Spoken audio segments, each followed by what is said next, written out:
realmente se levantan y están al día, están con la noticia, pierden esta información, ¿no? Una información muy buena en las cuales están hablando no solamente a- al, al nivel del país, sino están hablando de que realmente son enfermedades tales como eh, enfermedades como Carrión, enfermedad de Chagas, chikungunya, Zika, enfermedades de Oropuche, Mayaro, pues tenemos enfermedades metancénicas y el Perú, como tiene 3 regiones, costa, sierra y selva, tenemos todas las especies. Y no olvidarnos de la parte zoonótica, ¿no? Especialmente el carbunco, la rabia, ¿no? Y otros animales ponzoñosos que tenemos. Entonces, estas enfermedades transmitidas por vectores tenemos el dengue, la malaria, el virus de Nilo, que es igual que el dengue, pero como lo encontraron a nivel del Nilo, pues tiene ese nombre, pero tiene las mismas características. La chikungunya, ¿no? La fiebre amarilla, entre otros. Entonces, cuando hablamos de estas características, especialmente tanto de metancénicas como también de zoonóticas, estamos hablando de enfermedades que lamentablemente son transmitidas todas ellas por vectores. Y al ser transmitidas por vectores, eh, traen consigo a colación de que se aumenten más estas circunstancias debido a las modificaciones del ambiente, al cambio climático, a las migraciones, entrar a un sitio donde realmente es una zona endémica y nosotros no tenemos a lo mejor una protección, y aparte otros que ya quieren usar lamentablemente las enfermedades como bioterrorismo, ¿no? Especialmente el anthrax o lo conocemos nosotros como carbuco. Cuando hablamos de zoonosis, estamos hablando, pues como su mismo nombre lo dice, enfermedades que son transmitidas del hombre al animal, inclusive del animal al hombre. Y eso te da colación de que sea un aumento, más que todo por esta movilización comercial, trasladar estos animalitos que traen consigo no solamente al animal, sino traen la diseminación de enfermedades, puesto el cambio de hábitos y entre otros. Dice que actualmente tenemos más de 200 enfermedades de carácter zoonótico. Pregunto, ¿ustedes han visto cuando han entrado, algunos no conocerán, pero la mayoría creo que sí, o han escuchado las noticias cuando entran al mercado central de Lima, lo que llaman ¿no? Que está la avenida Grau, la avenida Bancay hacia la espalda, donde venden animalitos, ¿han visto? Venden animales, loros, de todo. ¿Qué opinan de eso? Tortuguitas, ¿qué opinan? A ver, jóvenes, para ver si están en clase o me han dejado sola.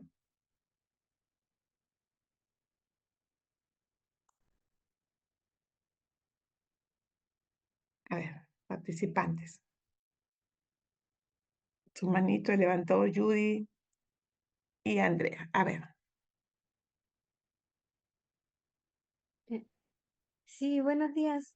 buenos Eh, días, Judy. so- Sobre las personas que tienen justo animales y las enfermedades zoonóticas que se pueden dar justo por estos, yo creo que es un tema de percepción y conciencia, porque muchas personas no lo hacen porque quieren arriesgarse exactamente.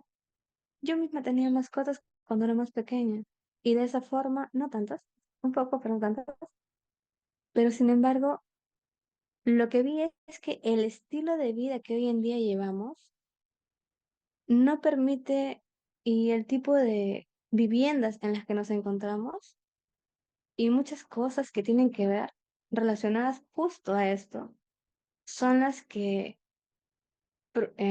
dan campo a que se propaguen enfermedades de esta forma.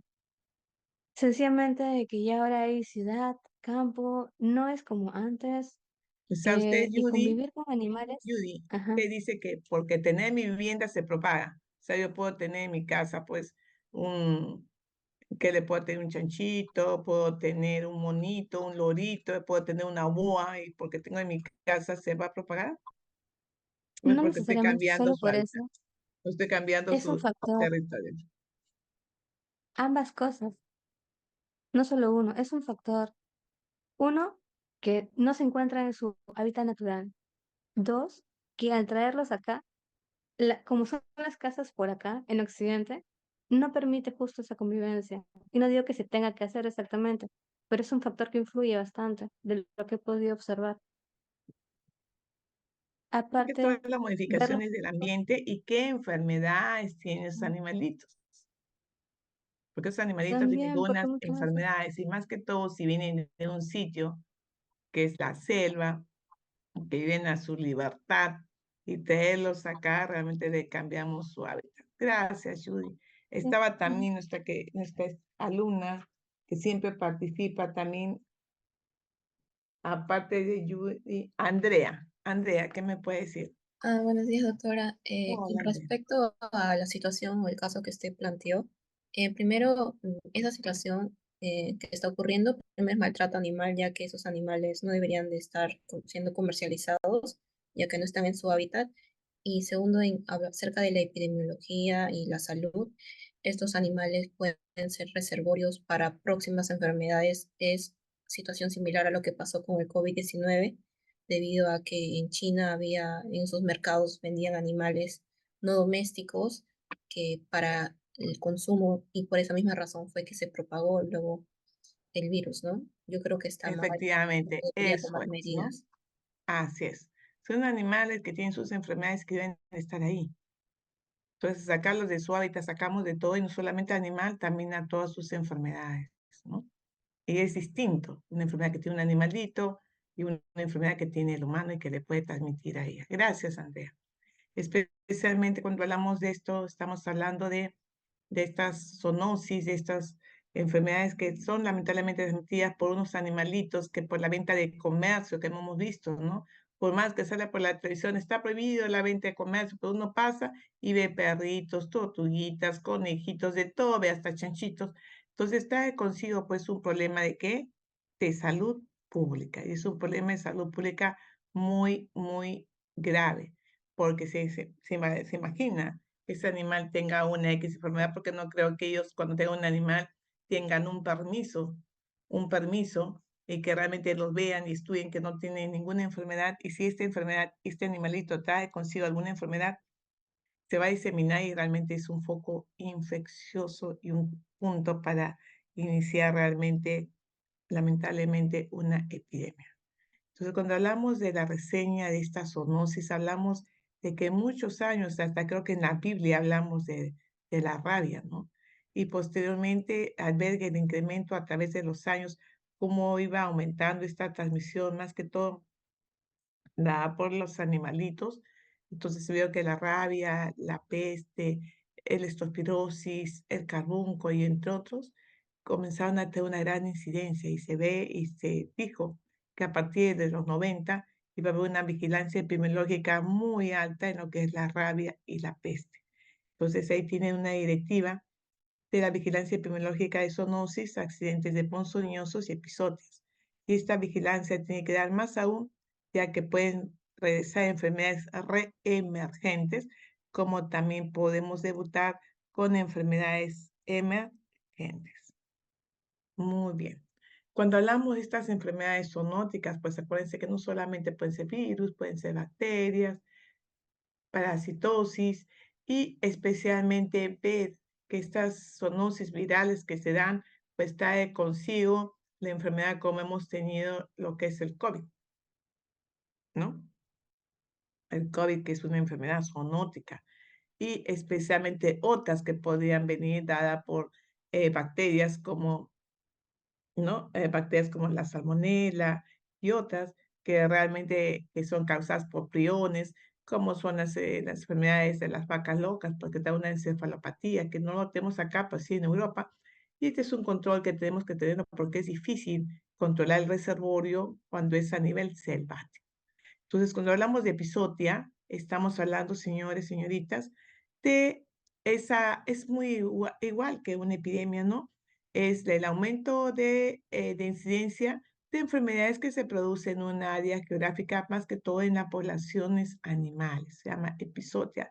En zootia es la prevalencia de estas enfermedades que siempre van a tener estos animalitos que se encuentran en un área geográfica. Y especialmente a reservorios en que es la persona, el artrópodo, o propio animal que depende realmente de supervivencia donde se transmite la enfermedad. Entonces, si vemos, epizotia, epidemia, enzotia, endemia y episodiología, epidemiología. Entonces, tenemos muchas similitudes cuando hablamos de estas enfermedades. La zoonosis, como hemos mencionado, es un gran problema en salud pública que lo ha tenido a nivel de muchos años y no estamos haciendo realmente una buena vigilancia con ello. Sabemos que el 49% de enfermedades humanas son producidas por zoonosis y de ellos un 73% son por enfermedades emergentes. Entonces, para ello hay que controlar su propagación. ¿Cómo harían ustedes para controlar y ver la vigilancia de rabia, vigilancia epidemiológica de rabia en el Perú? ¿Qué harían ustedes, señores, señoritas?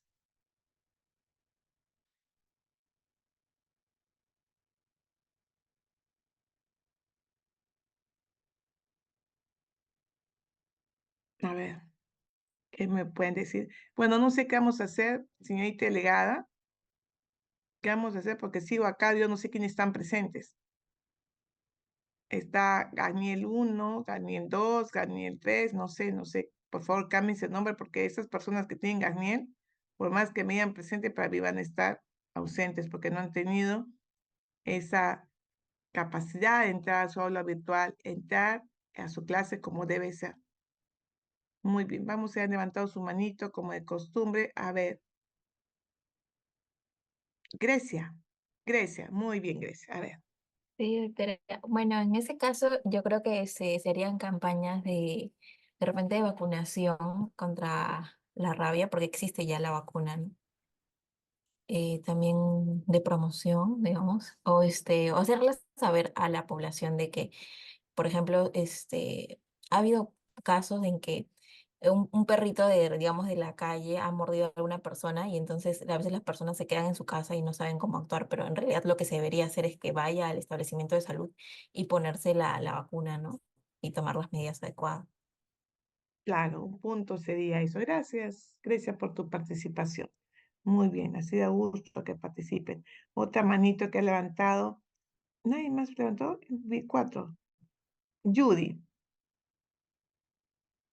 Sí, básicamente, respondiendo a la pregunta, ya hay iniciativa de registro de animales y ahí justo el mayor control se puede dar. Por ejemplo, y con los que no están registrados, Estamos diciendo de eh, rabia. ¿Cómo hace la vigilancia de la rabia en el Perú? sí, por ejemplo, sé, sé que se parte por la vacunación. No, la vigilancia no es una vacunación. Algo así mencionó su compañera Grecia, pero dejamos. Pero, Ah, ¿cómo no, hacer una porque, vigilancia? Ya, lo ah, vacuno, no, pero lo que ¿cómo hago la ocurre es mi que, vigilancia? Ya tengo solamente, a nivel del país, solamente tengo el 30% de vacunación. ¿Qué haces? claro, ¿Cómo lo que más ocurre es vigilo? que solo con los reportados puedo hacerle seguimiento y vigilarlo de alguna forma, porque hay Nada muchos más. animales que no están, ni siquiera hay información. Hay muchos que tienen dueños y otros que no tienen dueños. Pero Entonces, con ¿cómo los hago la que tienen vigilancia? dueño podría ser mayor control.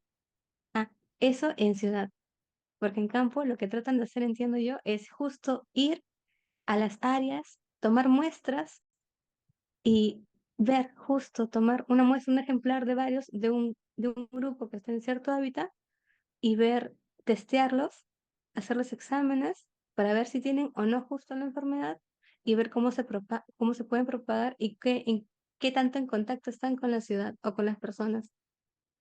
Muy bien, gracias, Entonces, Judy. A ver, Víctor Muñoz, ¿cómo haría usted la vigilancia? Pienso que sería a partir de la sintomatología, en caso que se llegue a manifestar, por ejemplo, y en caso, por ejemplo, que se llegue a manifestar hidrofobia, que es, por ejemplo, lo más recurrente, pero también se debería hacer una prevención con la vacuna en ese sentido.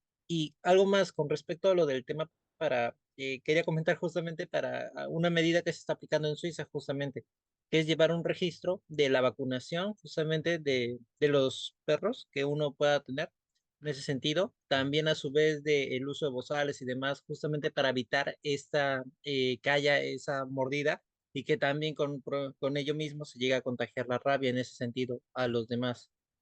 Gracias, Víctor. Sebastián, Yo creo que lo mejor sería realizar campañas de vacunación para todas las personas que tienen mascotas y las de personas bajas en recursos, de bajos recursos que no pueden, que no tienen, no suelen vacunar a sus mascotas debido a problemas de información, que no están bien informados sobre los peligros de la rabia. Claro. Gracias, Sebastián. Y Víctor, Urbano. Sí, es en relación también lo mismo con las campañas de vacunación. No obstante, sería más que nada, no sé si la palabra correcta sería censos, pero o sea, se dividen en determinadas áreas y las enfermeras van a tocar casa por casa a preguntar primeramente si es que tienen mascotas.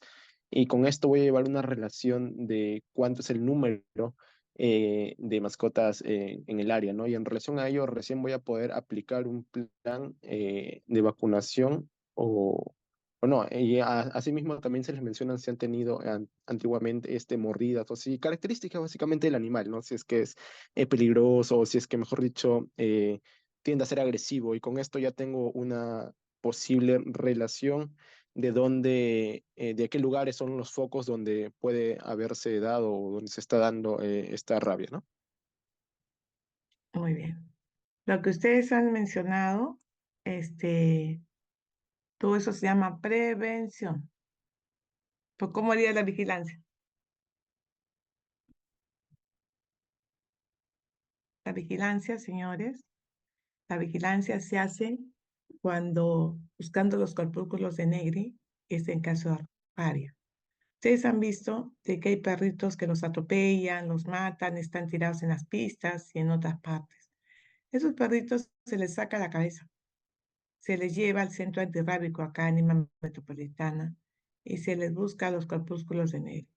Es una tarea que se tiene que hacer y que realmente vemos en esos perritos que han sido atropellados o que han estado envenenados o que han tenido otra X de fallecimiento del perrito, se les busca y se ve que si tiene o no tiene corpúsculos negros. Si vemos que realmente hay corpúsculos negros, decimos que hay rabia. Y es una forma de vigilar, una forma de decir, miren, no solamente murió porque lo atropellaron, sino porque tenía rabia. Pregunta de examen. ¿Ya? Muy bien, jóvenes. Entonces, tenemos que hacer la vigilancia en la forma de buscar pues a estos perritos que mueren y buscar corpúsculos de Negri porque han muerto por X enfermedad, pero ver si realmente tienen y llevan los corpúsculos relacionados a la rabia. Entonces, ¿quiénes son las personas expuestas a la zoonosis? Generalmente son agricultores, manipuladores de animales, actividad de recreo, ¿no? Los que hacen epidemiología, emergencia, clínica y actividad de recreo. El último caso de rabia acá en Lima fue de una niña que se fue a jugar con un monito. Después de unos 25 días, la niña se puso mal y comenzó a tener ciertas características muy similares al caso de rabia. La niña, felizmente que la pudieron intervenir rápido y cuando fueron a ver de dónde se había contagiado, probablemente fue porque fue a un restaurante turístico a las afueras de Lima y había un monito y estaba jugando con el monito. Cuando fueron a preguntar qué fue el mono se murió, buscaban al mono y había muerto por rabia. Entonces, animalitos son muy bonitos cuando son tuyos en tu casa, bien cuidados, pero cuando son animalitos que están de otro lado, mejor, ¿no? Como dicen, actividades de recreo, mirarlos, verlos y nada más, pero no tocarlos. Entonces, dentro de esa clasificación que tiene estas enfermedades, hemos visto que pueden ser por hongos, pueden ser ay, se cortó un ratito. Pueden ser por bacterias, vimos parásitos, por la forma viral, entre otros, ¿no? Entonces, es muy importante poder visualizar lo que estamos mencionando. Ahora, cuando pasa la enfermedad del animal al hombre se llama zooantroponosis. No se olviden, jóvenes, zooantroponosis. Y cuando pasa del hombre al animal se llama antropozonosis. Y cuando pasa de ambos sentidos, estamos hablando de ¿qué? De anfisenosis, ¿no? Entonces ya tenemos ciertos términos que deben de conocerlos. Cuando hablamos de esta transmisión zoonótica directa, una de ellas es la rabia, saben que es por la mordedura de rabia y otra es la brucela, ¿no? La brucelosis es una zoontroponosis, que es un contagio directo que hay con el animalito, ¿no? Tenemos la antropozonosis, la tuberculosis, la ciclozoonosis, significa en cita dos o varias especies para que uno tenga la enfermedad, por ejemplo, la diatidosis, la teniasis, ¿no? El hombre y así sucesivamente. La metazoonosis tiene la babebiosis y la saprozoonosis, que es, tiene que participar un vertebrado y un reservado inanimado, ¿no? Como estos perritos que eliminan sus larvas en el suelo, sus larvas están ahí, pero dado por el aire, uno lo coge, se contamina y uno puede tener hasta una coccidiomicosis. Entonces, ¿cuáles son las características que favorecen a la transmisión? Es porque el animalito comparte el mismo ambiente de la casa. Hay animalitos que duermen el perrito encima de la cama, el gatito, el conejito, el chanchito, la boa. He visto un amigo que tiene una boa en su casa, ¿no? Y en su cuarto. Y me llamó la atención porque le dije, ¿y por qué tienes ese animalito? Me dijo que come una vez al mes, ¿no? Entonces, llaman cada situación que uno debe saber dónde tener un animalito. La higiene. Hay, por ejemplo, si vamos a la parte de rústica, la persona está cocinando y corren los cuyes, los chanchitos, los pollitos, todos están caminando por ahí, ¿no? Los servicios médicos veterinarios también se pueden contagiar y también la falta inadecuada de agua potable, el alcantarillado, las excretas que están ahí y que lamentablemente son fuente de contagio. Especialmente, ¿por qué ocurre esta transmisión? Generalmente después de guerras, conflictos, después de un terremoto, desastres naturales, inundaciones, ¿no? Y aquellas personas que tienen pues una inmunosupresión. Algunas zoonosis que ustedes ya conocen, tenemos brucelosis, carbunco, leishmaniasis y tifus, entre otras. Vamos a hablar sobre la rabia, que es una enfermedad muy temida, ¿no? Que está en la Biblia, que hablan desde 3000 antes de Cristo, ¿no? Hablaban sobre la primera vocablo que utilizaron de ese animal que agredía y fue la primera descripción en el siglo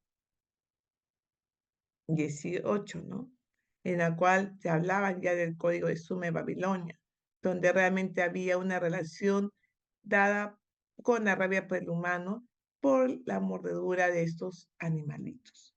Entonces, la rabia, acuérdense que es una enfermedad zoonótica, lo puede tener generalmente la cantidad de mamíferos y se va a contagiar solamente por la mordedura de animales.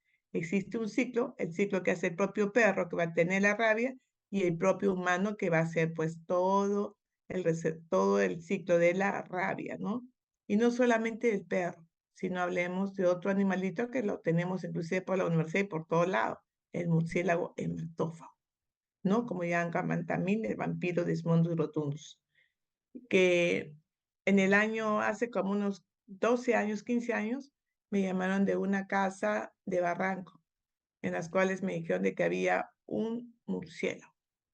El murciélago, para poderlo capturar, la malla que se utiliza para capturar el murciélago es el tamaño el grosor del cabello. ¿Se imaginan la malla cómo es? Súper delgadita y eso se lanza y se coge al murciélago. Pero es muy delgadita. Cuando fuimos con el personal de salud ambiental y les dije, no vayan a cogerlo porque está en una casa a 2 cuadras de la Plaza de Armas de Barranco y esperen que tengamos la malla.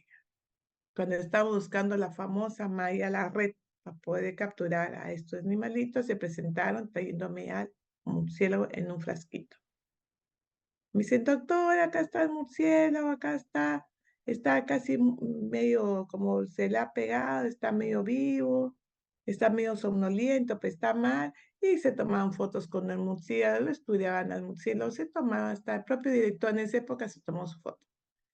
Y como siempre, no, de una persona que malogra la fiesta, como fui yo, y le digo, y si tiene rabia, fructífero. De todas maneras, hay que llevarlo al centro de rabia.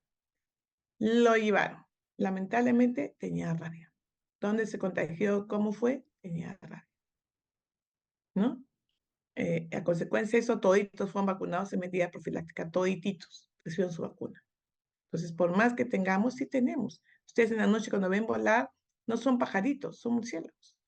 Y ahí cuando hemos capturado, y hay bastantes, Se hace la vigilancia muy cerca, inclusive por nuestras cabecitas, pasan en la noche, ¿no? Y se evidencia por las excreciones que hay a nivel de paredes, generalmente en templos, en los campanarios, en zonas de teatro, en zonas de cine, donde hay sitios oscuros se encuentran estos animalitos, ¿no? Que si hablamos acá de una rabia humana o donde está en la parte urbana, pero en la parte silvestre es muy, muy difícil encontrarlos, ¿no? Una parte silvestre, pues hay que verlo cómo capturarlos. Y acá nomás en el túnel de Chorrillos, pues tenía una gran cantidad. En Chilca también había. Entonces, esos animalitos no te atacan. Cuando el animalito te ataca y tienen una parte, una zona que realmente está, como se puede decir, desorientado, ese animalito, ese murciélago, está enfermo. Entonces quiere decir que probablemente tenga hasta quizás rabia, ¿no? Entonces hay que tener mucho cuidado porque ellos también se alimentan, estos hematófagos también alimentan de sangre. Y a veces el perrito, nos llamaron de varias casas que me decían que sus perritos tenían unas lesiones en la espalda. Y cuando se fue a ver, el perrito tenía sus lesiones en la espalda que eran mordeduras de murciélagos. Entonces hay que cuidar mucho porque realmente estos casos que se pueden de rabia pueden ocasionar pues un brote grave. Entonces, esta zoonosis no solamente se produce acá, sino en toda parte del mundo y excepto en Antártida, ¿no? Acuérdense que en el año 1885 Luis Pasteur encontró el primer tratamiento post-exposición de la rabia. Y hay que distinguir algunas cepas. Una es la rabia, el virus de la rabia de la calle y otro es la rabia salvaje. Entonces hay que ver cómo están, hay que controlar, hay que estar vigilando y sobre todo, no estar en contacto en zonas porque realmente tengamos estos animalitos que van a ser causantes y no de la rabia. Más que todo, ver el vector, ¿no? El vector, que acuérdense que pueden ser pues en todos lados. Entonces la rabia de murciélagos, acuérdense que también es muy importante, ya sea que sean insectívoros, frugívoros o hematófagos, pues se alimentan de sangre el hematófago, pero nosotros encontramos en un frugívoro, ¿no? Encontramos que tenía rabia. ¿Cómo se contagió? ¿Cómo fue? No lo sabemos. Ya hay varias especies en las cuales podemos encontrar. Ahora, así como estaba viendo, que en ciertas partes, así como pasan el cuy, el quirquincho, o están pasando murciélago para quitarte el mal del susto, la brujería, pero hay que tener mucho cuidado que te pasen un murciélago para que uno se cure, ¿no? Son cosas que hay que visualizar y ver. Acá tiene epicitología de la rabia, que se puede en canes, ¿no? En perritos, en coyotes, en zorros, ¿no? Y hay que estar vigilando todo ello, más que todo también en los murciélagos. Entonces, acuérdense que hay una rabia asociada a los murciélagos que pueden ellos, porque tienen que alimentarse con bovinos, caballos, con cerdos, ¿no? Especialmente hasta con gatos, que a veces son mordidos con estos vampiritos y les contagian la enfermedad y se produce pues una rabia exótica. Si vemos la enfermedad de la rabia, pues tiene sus signos, sus síntomas. El periodo de incubación es largo, tiene un periodo prodrómico de 6 a 3 días, que generalmente acontece con peste, con fiebre, cefalea, ¿no? Dolor, y especialmente luego termina con una fase de excitación para luego tener una parálisis y morir. Es una muerte fea, ¿no? Que prácticamente puede morir a los 65 días sin un tratamiento oportuno. Acá tienen murciélagos hematófagos, pues tienen varias especies. En América tropical lo tenemos, y nunca están a temperatura menores de 15 grados. Por eso, si ustedes ven en el Perú, pues tenemos en el Perú en toda zona donde es casi selva. Las definiciones cuando hablamos sobre el caso de rabia, caso probable es todo paciente que tenga un síndrome neurológico, ¿no? Que tenga una hiperactividad y que lamentablemente luego venga con síndromes paralíticos y pueda fallecer.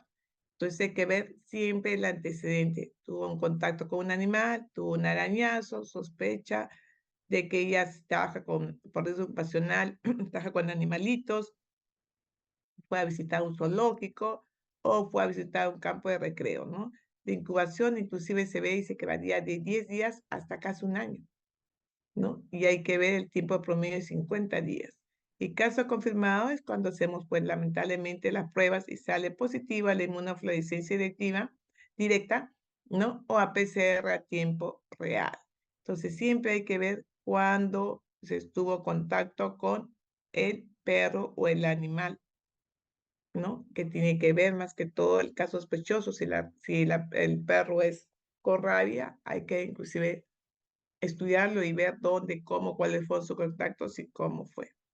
Entonces acá están los casos de rabia humana, no las hemos tenido. Y el último caso fue en el 2020, ¿se acuerdan o no?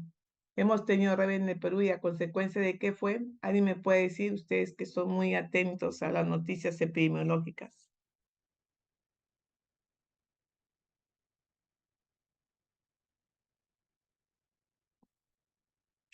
¿Se acuerdan del año 2020 que también murió una señora en Arequipa por casos de rabia? Ahí me avisan, ¿ya? La leptospirosis, tanto así como ocurre con la rabia, pues también siempre y cuando no esté vacunado, vamos a tener ese problema de leptospirosis, ¿no? Acuérdense que es una enfermedad producida por la leptospira, ¿no? Que son unas bacterias que lamentablemente es contagio directo a través de aguas contaminadas por la orina de los animales. Y la leptospirosis siempre la vamos a tener en caso de que en piscinas o donde sitios de estación de agua, inundaciones, ¿no? Lamentablemente la contaminación de estas aguas pues va a traer consigo ello.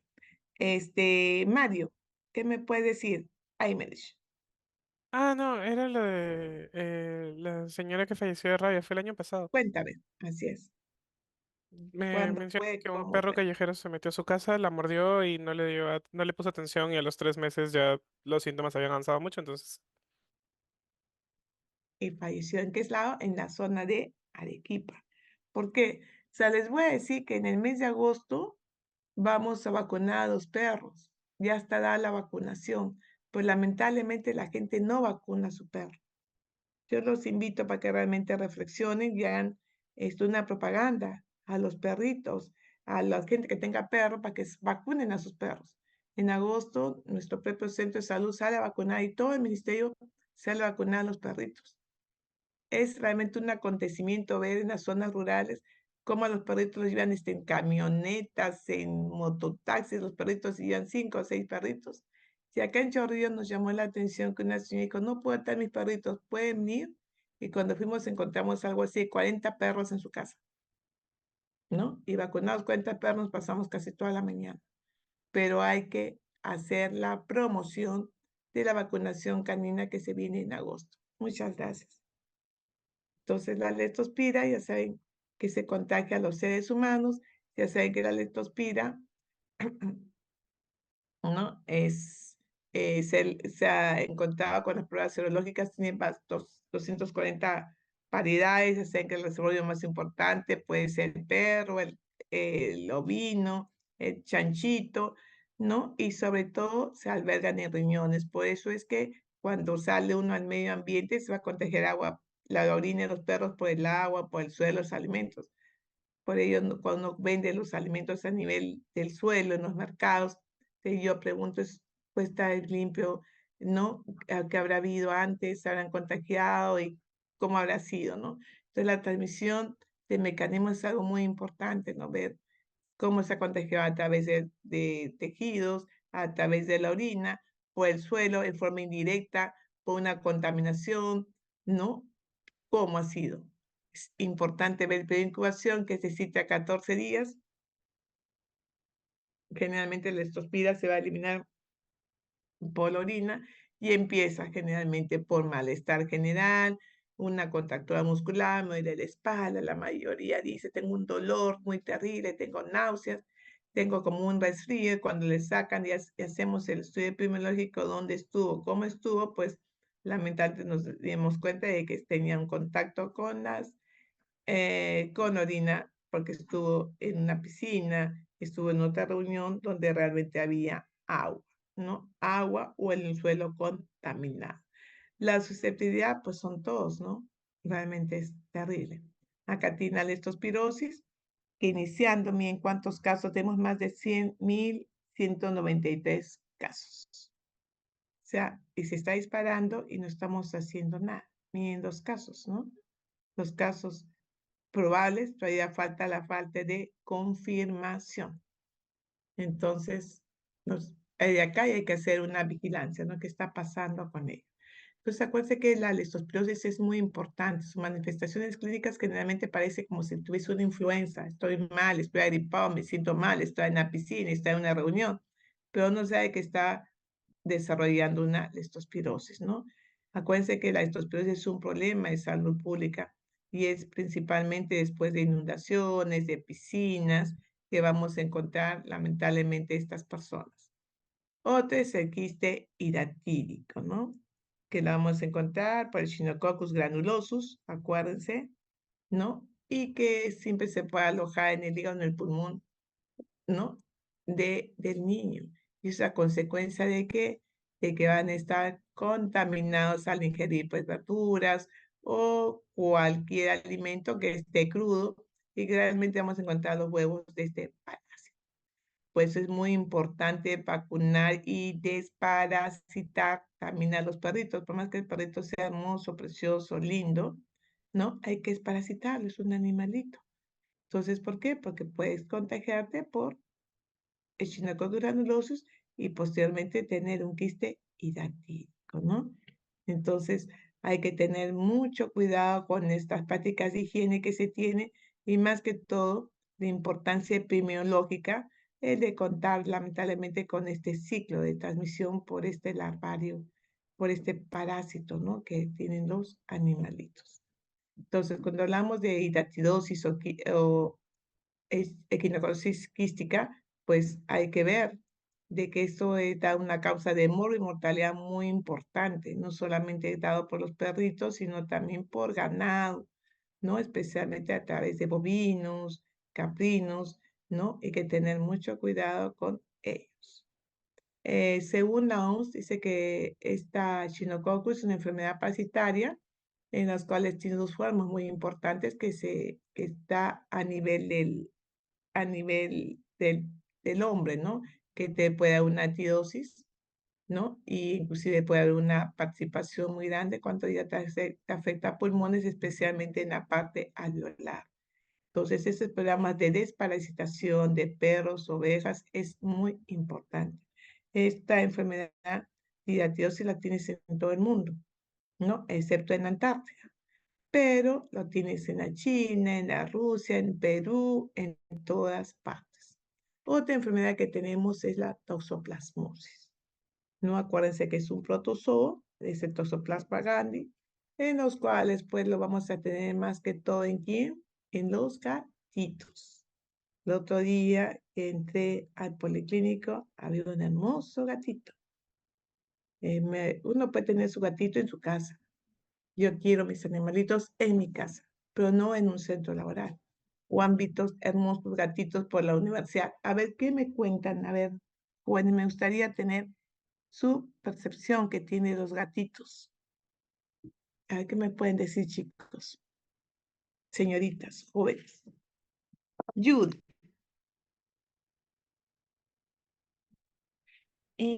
Sí, doctora, en la Judy universidad, y Grecia. Muy bien, a ver, Judy.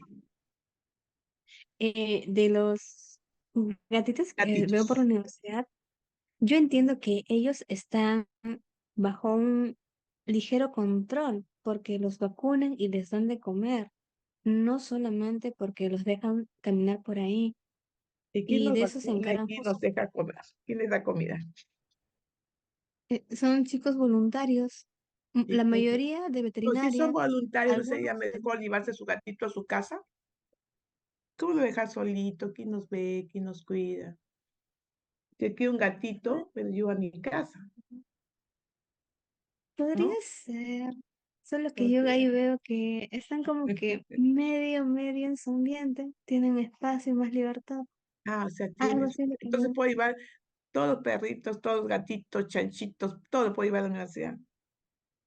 No, porque también entiendo que no están ahí nada más porque están ahí. Entonces, ¿qué Eh, están? ¿Nos están vigilando? A ver, muchas gracias, Judy. Grecia, a ver, y leo Sí, doctora. Case. A ver, Grecia, Sí, ¿qué doctora. opinas? Bueno, yo tengo conocimiento que hay varios gatitos dentro de la, bueno, no dentro, sino cerca de la Facultad de Medicina. Y bueno, sí, algunos son, como se dice, entre comillas, voluntarios, pero no es que tengan como que 100% de dedicación a esos gatos, o sea, no tienen como un control de las vacunas, ni, sí les dan de comer, les regalan por ahí, ¿no? Pero no es que están 100% dedicados. Entonces, puede ahí que cabe la posibilidad que estos gatos sí pues contengan algún tipo de parásito, ¿no? En este caso sí podría ser la toxoplasma, que da como consecuente toxoplasmosis. Y a veces, incluso muchos los alumnos no se dan cuenta porque los agarran, los besan o los tienen muy cerca. Yo he visto incluso hasta que duermen con los gatos. Entonces, yo creo que sí es un riesgo, pero que quizás nosotros como alumnos no lo vemos. Eso creo. Muy bien. Gracias, Grecia, muy bien. A ver, Casey.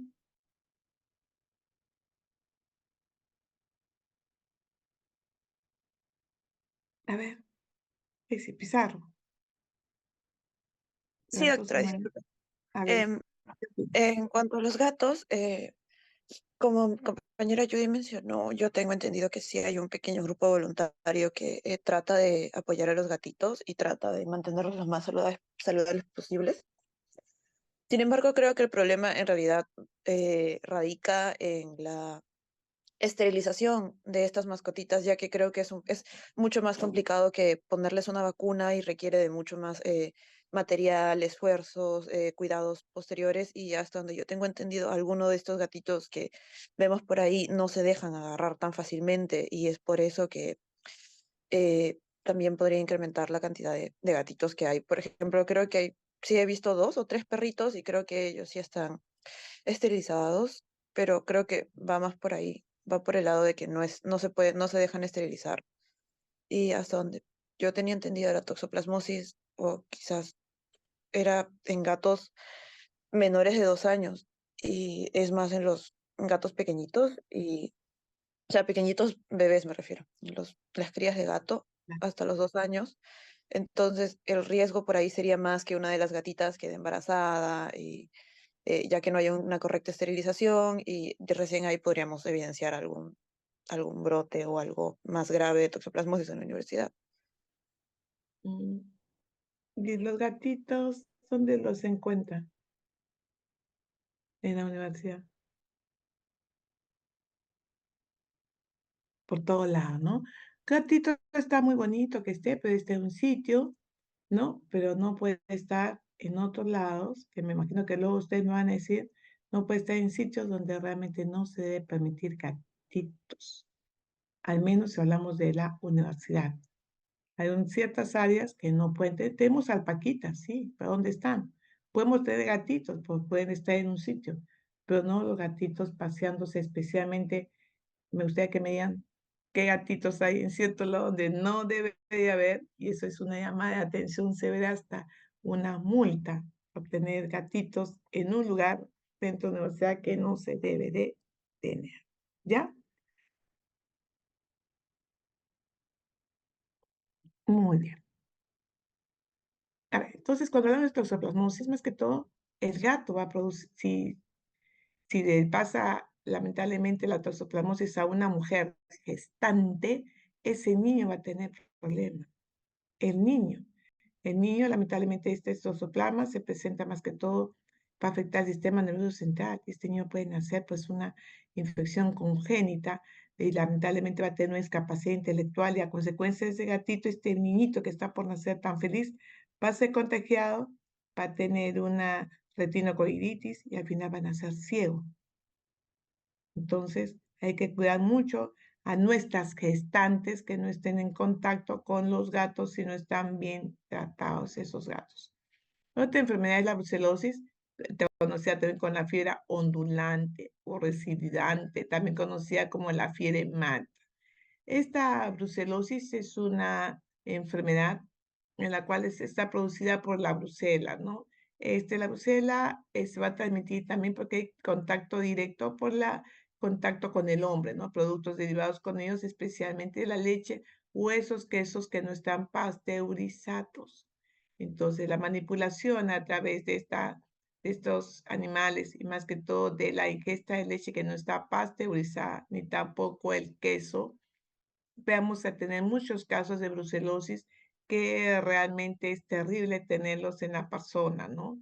Tiene un carácter septicémico y si continúa a tener pues una forma muy terrible de fiebre que viene, va, sube y baja, dolores, más que todo a nivel de articulaciones, a nivel de cadera, y el tratamiento sí lo da el Ministerio de Salud, es completamente gratuito, pero de todas maneras hay que tener mucho cuidado con la brucelosis, especialmente cuando uno come estas cremas que vienen con la papa, la huancaína, no sabemos si este queso, no, cómo ha sido, pues si es no pasteurizado y encima si es de leche de cabra, pues es peor, ¿no? Vamos a tener esta enfermedad de la brucelosis. Entonces, como pueden ver, ahí tiene la brucelosis, ¿ya? En todo el mundo puede afectar a cualquier persona. Y acuérdense que siempre va a ser producido cuando uno consume la leche cruda de un animal que no ha estado bien cuidado y que lamentablemente esté infectado, ¿no? No solamente con la leche cruda, sino también con el queso.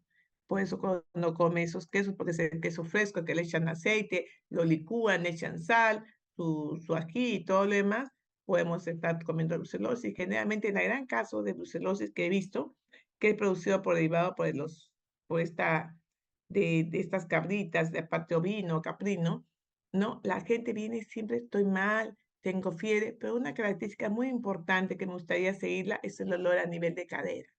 Y se me duele mucho mi cadera, no puedo caminar. Cuando me dicen esa parte, yo siempre les pregunto, ¿ha comido queso fresco? ¿Ha tomado leche fresca? Y ahí me dicen que sí, que lo han comprado en el mercado o de otro lado. Y hay que tener mucho cuidado. El queso fresco es riquísimo, ¿no? Hay que saber de dónde proviene. Y si no está pasteurizado, mejor no consumir. Entonces, otra enfermedad tenemos de la gripe aviar, que creo que ya le hemos hablado casi todas las clases, en las cuales no solamente viene ahora, sino es una enfermedad conocida como una enfermedad emergente, porque a principios del siglo XX ya la hemos tenido en gran partes del mundo. Especialmente de ahí viene la gripe aviar, el género de influenza, virus A, ¿no? En las cuales también va a provocar pues infecciones generalmente de aves y esta se va a pasar de modo primario a los humanos, inclusive que la gripe aviar pasó a los cerdos y se acuerdan en el año 2009 donde realmente vino el brote, mataron a los chanchitos, la gripe porcina y ya producida por este virus, ¿no? Por esta influenza H5N1 que actualmente ya se ha quedado acá y se dice que puede ser una futura pandemia. Otra enfermedad es la cisticercosis, ¿no? Conocida en el Perú y lo tenemos mucho tiempo porque va a afectar la parte del sistema nervioso central. Y esto fue reportado en el año 1792 por Hipólito Unanue, ¿no? Entonces es muy importante ver que la cisticercosis es una infección endémica más que todo en países que están en vías de desarrollo, ¿no? Ahí tenemos la famosa teniasis, donde el huésped siempre puede ser el cerdo o el jabalí. Y nosotros a comer estas carnes de cerdo mal cocidas, lamentablemente, y dado que el cerdo también tiene un hábito coprofágico, aquellos cerdos que no son muy bien alimentados y comen de todo, lamentablemente son propicios para que tengan la teniasis. Y cuando uno come esa carne, uno va a tener pues su teniasis. Entonces, estos embriones que son brotados por la parte de estos animalitos, ¿no? Van a cumplir su desarrollo completo también en el humano cuando come pues esta carne de cerdo mal cocida. Y ahí vamos a tener que el ciclo que se desarrolla tanto en el cerdito como desarrolla en el humano, produciendo pues la famosa la teniasis y posteriormente su cisticercosis, ¿no? Que es terrible. Y acá vamos a tener que después de mucho tiempo la persona dice, me duele mucho la cabeza, tengo una cefalea, hay hipertensión craniana, hay epilepsia, y cuando uno se le toma realmente una resonancia, una tomografía, se le ve el quiste, el granuloma, la calcificación. donde decimos que lamentablemente esta persona tiene neurocisticercosis. Otra enfermedad es el carbunco o el anthrax, ¿no? Acuérdense que es una bacteria que forma esporas y que entra ya sea por la parte inhalatoria o la parte cutánea, más que toda por la parte respiratoria, como también sea por la parte intestinal. Entonces, estos van a ocasionar realmente lesiones muy grandes que puede llegar, si no está muy bien tratada, a una septicemia o una meningoencefalitis. En el periodo de 2000 a 2016 se reportaron varios casos, inclusive de carbunco. Acá en Lima lo tuvimos en la época del Lurín. En Lurín se encontró carbunco, pero ya que el animal ya está atado, se le da, se le da su profilaxis, pues han disminuido los casos de carbunco, ¿no? Que es terrible cuando lamentablemente, dada por por este anthrax que se va a producir a nivel del hombre, llega a producir pues, una lesión cutánea, que es una lesión media negruzca, se parece en los brazos, y uno ya dice, ojo, ya está teniendo su lesión cutánea por carbunco. Y luego hay que ver cómo está en la parte pulmonar, cómo está en la parte gastrointestinal. Entonces, hay que muchas de aquellas personas que están, pues, lamentablemente con esos animales que no están muy bien vacunados, que no están, no los han desparasitado, no siendo un tratamiento como tal, lo menciona el veterinario, pues, para tener estas esporas y a consecuencia de estas esporas, lamentablemente la persona puede hasta fallecer, ¿no? Esta es la transmisión del carbunco y vamos a tener caso probable de carbunco cutáneo cuando tiene una lesión cutánea, que es una forma vesicular, acuérdense, una escara negra deprimida, ¿no? Así se le nota, uno ya lo ve que tiene un edema alrededor, decimos, ojo, ese es carbunco cutáneo. Cuando es carbunco intestinal, pues la persona me dice, mire que está comiendo mi chanchito y tengo náuseas, vómitos, y ahí viene el carbunco intestinal. Y carbunco inhalatorio es cuando me dice, según por el estudio epidemiológico, que trabaja en un sitio con animales que nunca ha comido, pero se siente mal, problema pulmonar, y uno le toma una radiografía, pues un ensanchamiento a nivel medio intestinal, ¿no? Donde realmente los pulmones ya están comprometidos y se asemeja a una infección respiratoria aguda grave que puede hasta morir la persona. Y en otros lados del mundo lo están utilizando ya como una guerra biológica, en los cuales quieren hacer que todo este anthrax, ponerlo en polvito, como ya se sabe, y distribuirlo, porque cuando hay una guerra, pues mencionan de que mueran las personas, pero los objetos y las casas continúan. La causa probable de carbunco meningio es cuando realmente la persona pues tiene convulsiones, está muy mal y se le toma la prueba y va a salir comprobada carbunco, ya sea cuando se le encuentre cuando está con líquido pleural, líquido cefalorraquídeo, líquido vesicular. Vamos a tener pues lamentablemente PCR a tiempo real y encontrar las pruebas por fluorescencia. La peste, acuérdense que es una enzótica, ¿no? Es una enfermedad enzótica que la van a tener los roedores y la hemos tenido hace muchos años, inclusive antes de Cristo, ¿no? Hablan de la peste. Entonces, también la peste tiene una caracterización muy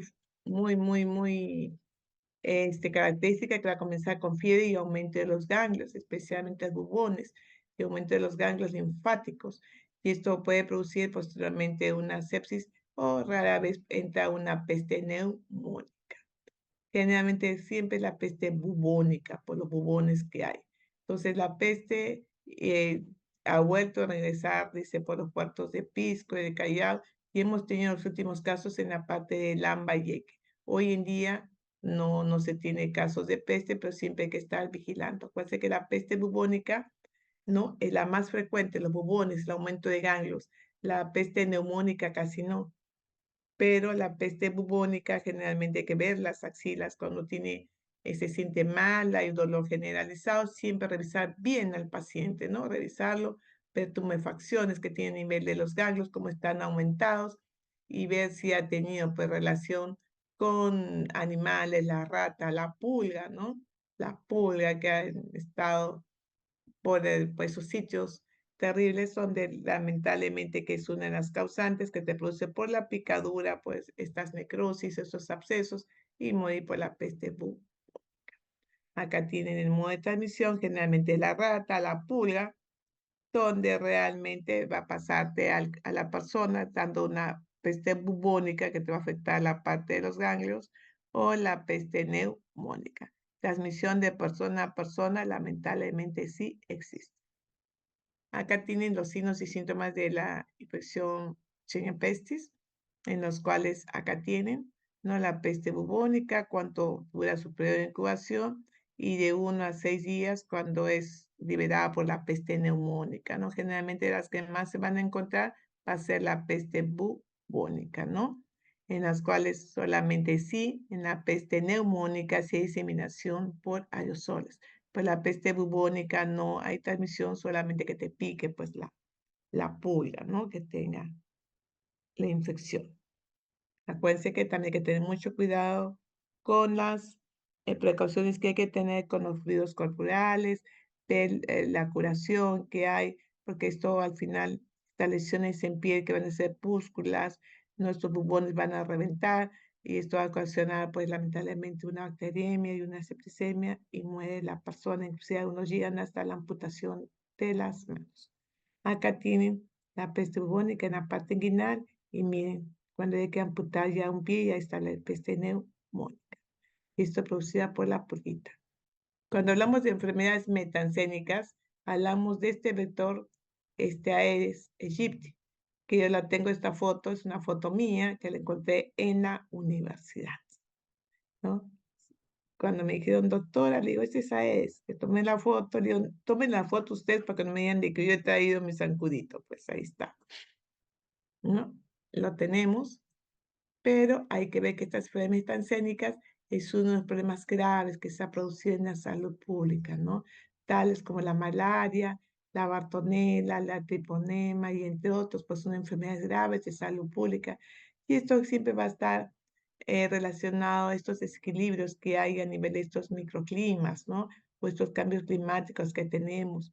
Y más que todo, afecta a la población que vive en estos sitios, ¿no? Entonces hay que estar vigilando esta especie vectorial, si realmente podemos tener el Aedes, pero siempre el Aedes pues no esté infectado con el dengue, sea en 1, 3, de 3 o de 4. Entonces, entre estas enfermedades transgénicas que también tenemos aparte del dengue, pues tenemos la chikungunya, Zika, malaria, leishmaniasis, enfermedad de Carrión, enfermedad de Chagas, donde el hombre es el hospedero, ¿no? Este hospedero, estas enfermedades metancénicas que son ocasionalmente las que van a producir hasta epidemias grandes. Y como volvemos a decir, esto es producida por un cambio climático, por las situaciones de cambio provocados por la parte gubernamental, especialmente por la parte migratoria. Entonces, debido a los incrementos de temperatura, vamos a tener mayor casos de estas enfermedades que son metancénicas.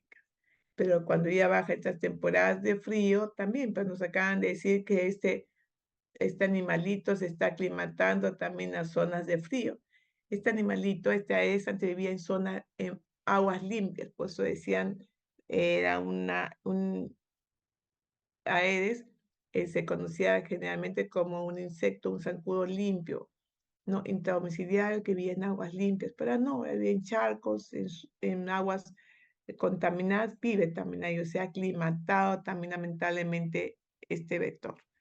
Entonces, cuando hablamos de enfermedades metancénicas, estamos hablando más que todo contribuir a que esta población peruana, por más de que sea pobre, no esté asociada a estas enfermedades debido a su pobreza, sino enseñarles a tener una parte de prevención y de promoción, quitar todo lo que tenga acúmulo de agua, separarlo y lo poco que se tenga, los sensibles, eliminarlos. Entonces, esto se produce más que todo al movimiento migracional, a las temperaturas. Esperamos que este cambio climático que se ha empezado hoy día con el invierno, estos fríos que vamos a tener, puede disminuir esta cantidad de Aedes que tenemos, ¿no? Que es un problema muy grande que está provocando una alta morbilidad y letalidad, no solamente acá, como han dicho sus compañeros, sino a nivel de todo el mundo. Entonces, lo que se tiene que hacer primero es la promoción, la comunicación social, hacer una vigilancia de salud pública, ver la parte de vigilancia entomológica, ¿no? Ver la parte de prevención en servicios de salud, control de brotes y hacer una investigación operativa. Cuando nosotros hacemos la vigilancia, especialmente epidemiológica en salud pública, pues tenemos que ver aquellas enfermedades que son sujetas a notificación obligatoria, según el Reglamento Sanitario Internacional. Entonces, en ellas hay que estar evaluando y vigilando todas las enfermedades que son transmitidas por vectores, especialmente también enfermedades zoonóticas, ¿no? Porque en sí estas enfermedades te pueden traer varias lesiones a nivel de piel, a nivel pulmonar y al final fallecer la persona. Tenemos un sistema nacional de alerta epidémica, especialmente por brotes epidémicos. Ahí tenemos por síndrome febril, el dengue, malaria, batonera, oropuche, mayar. Cuando tienes fiebre y estás con una parte ictérica, acuérdate de la fiebre amarilla, la leptospirosis, la batonera. A cuanto cuando tienes fiebre y una manifestación hemorrágica, 100% va a ser dengue, aunque también está la fiebre amarilla. Cuando usted tiene un paciente con fiebre y signos respiratorios, hay que ver influenza, hay que ver peste, el hantavirus, que generalmente te va a lesionar la parte pulmonar, el SARS, ¿no? Hay que ver el antrax neumónico, ¿no? Que hemos hablado. Cuando hay fiebre y manifestaciones neurológicas, en primer lugar, pensar rabia, ¿no? Aparte también de malaria cerebral, que sí se ha visto. Cuando hay fiebre de erupción cutánea, bueno, esa es otra cosa, pero hay que ver la viruela. Entre ellos varicela y sarampión. Pero cuando tenemos síndrome diarreico, en primer lugar, cólera. Aparte, si tenemos un síndrome de úlceras cutáneas agudas, acuérdense, una úlcera, ¿no? Con una cavidad negruzca, no media cóncava, estamos hablando de carbunco. Y aparte, hablar de los oxoceles. La araña no pica, la araña muerde y produce una lesión negruzca que al final, pues, se infecta mucho y aparte ataca la parte renal. Entonces hay que estar vigilando la parte renal también. Cuando hablamos de la vigilancia epidemiológica como un sistema de alerta por brotes epidémicos, desastres y otros, puede ser que es una vigilancia centinela en caso de dengue o, ¿no? Leptospirosis, o una vigilancia basada en definiciones de caso, una vigilancia en síndromes. Síndromes han visto, los hemos mencionado, síntomas, y también ver la parte de la comunidad. Otra enfermedad que la tenemos acá en el Perú y ocasiona realmente grandes brotes y sigue el aumento de ella es la malaria, ¿no? La malaria que se han notificado varios casos, ¿no? Especialmente lo tenemos acá el falciparum, generalmente el malaria, pero el que predomina más es el vivax, ¿no? Ahí tienen los departamentos que generalmente van a ser en selva, Loreto, Junín, Ayacucho, Cayali, y especialmente en Huánuco, ¿no? Acá tienen la malaria, que ya no les voy a hablar, que ustedes la conocen perfectamente, y los números de casos de malaria. Aunque tenemos pocos casos, 132, pero ojo, hay que ir, miren cómo se disparó en el año 2022, hay que ir siempre vigilando la malaria.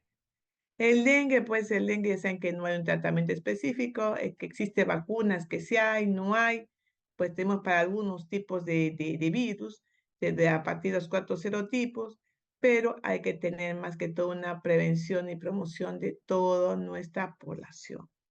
Entonces, acuérdense que el dengue, más que todo, reintroducción de la Aedes aegypti se dio en el año 1956, se eliminó por esas fumigaciones que se hicieron, volvió a regresar en el 84 y en el 90 ya se quedó.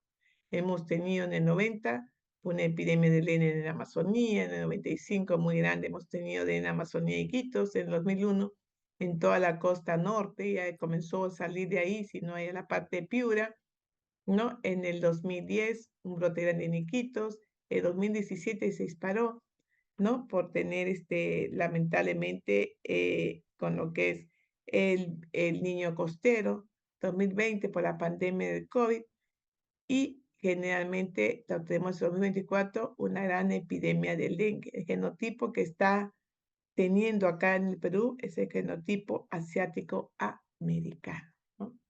Entonces el dengue ya saben que es un zancudito, que lo conocen ustedes perfectamente bien, que se va a desarrollar primero en huevo, larva, pupa, y que posteriormente, debido a la picadura de la hembra, va a ocasionar pues todos los síntomas que ustedes tienen, ¿no? Y la prevención generalmente va a ser eliminar pues todo depósito con agua donde van a colocar ellos sus huevos y lamentablemente pues se va a producir este brote que tenemos. Acuérdense que el género es Aedes y las glándulas salivales van a estar ahí, estos virus, donde realmente por la picadura solamente la hembra va a introducir estos virus a la persona. Entonces el dengue, acuérdense que tenemos dengue sistémico y dinámico, hay graves y no graves, y más que todo ver la parte febril, la parte crítica y la parte recuperativa. Los números de casos de dengue por semana miden 2018, 2020, 2022, 2023 y 2024, ¿no?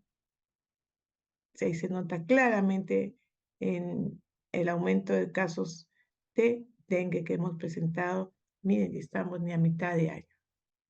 Entonces ya saben que el dengue tiene su parte clínica, que lo conocen ustedes perfectamente bien, ya saben los días de enfermedad al 5.º día, ver la fiebre que va a tener, ¿no? Y las pruebas de laboratorio, siempre la primera prueba que vamos a pedir va a ser la prueba serológica y vamos a tener que, en primer lugar, vamos a pedir la inmunoglobulina M y después la G. La inmunoglobulina M va a estar presente, ¿no? En los primeros días y después va a estar la inmunoglobulina G, especialmente para ver cómo está el sangrado que vamos a tener, ¿no? Que no haya un shock hemorrágico, hay que estar controlando el hematocrito, especialmente las plaquetas, ¿no? Tenemos una fase recuperativa donde disminuye o una parte de convalescencia donde el paciente queda con dolores, cefaleas, mialgias. Entonces llamamos dengue. Definición de caso a todas personas que ha estado en una zona endémica y que presenta pues un exantema muy delgadito que a veces se confunde con una rubiola, ¿no? Mialgias, dolor de cuerpo, leucopenia y hay que ver el signo del torniquete. La clasificación de la rabia, que ustedes la conocen mejor que yo, dengue con los signos de alarma y dengue grave, no hay más. Dengue sin signos de alarma, cuál es el tema, mialgia, y se tuve un pequeño resfrío y ya está. Dengue con signos de alarma y hay un sangrado a nivel de mucosas, hay una letargia y el hepatomegalia. Está un poco crecido por debajo del reborde costal, ¿no? Y ver el dengue grave, donde ya hay abundante escape de plasma, entrar en un shock, sangrado y al final puede fallecer la persona si no está bien atendida. Hay otros que son la chikungunya y el dengue. ¿Cómo es diferencia el chikungunya y el dengue? Fiebre, ambos van a tener, pues la fiebre es mucho más alta en la chikungunya. El dolor de mialgias vamos a tener más en dengue, pero el dolor de artralgias es más en chikungunya. ¿Por qué? Chikungunya viene un vocablo que significa doblado. Entonces la gente por el dolor que tiene articulaciones permanece doblado. Pues en ese sitio se le llama chikungunya.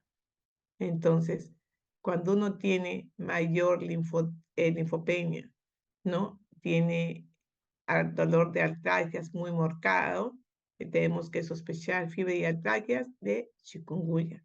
Muy distinto al dengue, que va a predominar más que todo en él la neuropatía, una trombocitopenia, y también hay fiebre, pero no tantas artralgias ni desgracias como tiene el dengue diferente a la chikungunya. Entonces aquí tienen chikungunya, fiebre alta, intenso dolor de articulaciones, ¿no? En cambio el dengue que tiene especialmente dificultad respiratoria, malestar, dolor de cabeza intensa, el dolor retroauricular, ¿no? El dolor de globos oculares terrible, se quejan, vómitos y agrandamiento y un pequeño salpullido en todo el cuerpo. Acá tienen los casos de chikungunya, pues son muy pocos, a comparación de los casos de dengue solamente han sido reportados hasta la semana 5, solamente hasta la semana, sí, 5 casos, solamente 5. La semana 5, 5 casos, ¿no? Y hay que eliminar todos estos criaderos que ustedes lo conocen.